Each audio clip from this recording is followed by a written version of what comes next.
সদস্য উম্মে কুলসুম স্মৃতি গাইবান্ধা ৩ 2 মিনিট। মাননীয় স্পিকার, আপনাকে ধন্যবাদ। আমি ৭১ বিধিতে মাননীয় প্রধানমন্ত্রী কৃষক রত্ন জয়ন্তী শেখ হাসিনার মাননীয় সভানেত্রীর দৃষ্টি আকর্ষণ করে এই নোটিশটি দিয়েছি যে গাইবান্ধা জেলায় একটি বিশেষায়িত অর্থনৈতিক অঞ্চল প্রতিষ্ঠার লক্ষ্যে। গাইবান্ধায় তেমন কোনো কর্মসংস্থান নেই। আমাদের এলাকার মানুষ অত্যন্ত গরিব এবং নিরীহ, অল্প পয়সায় এই শ্রমিক পাওয়া যায়, কিন্তু ওখানে কোনো কর্মসংস্থান না থাকায় এবং মাননীয় প্রধানমন্ত্রীর নির্দেশনা আছে যে বিশেষ অর্থনৈতিক অঞ্চল তৈরি করতে গেলে খাস জমি লাগবে। আমাদের অঞ্চলে খাস জমি আমার এলাকায় নেই।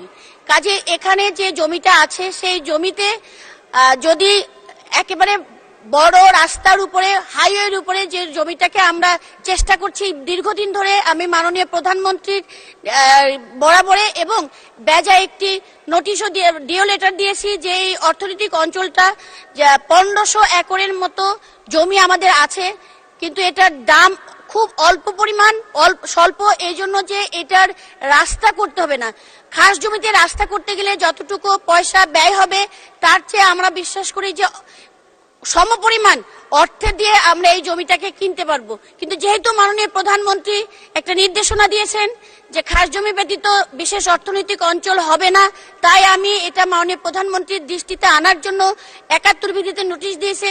উনি মানবতার মা।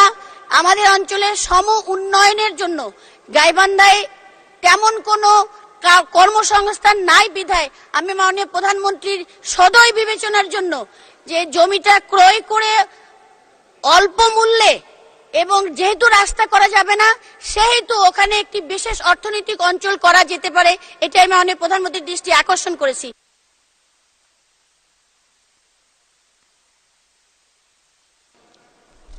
ধন্যবাদ মাননীয় সদস্য।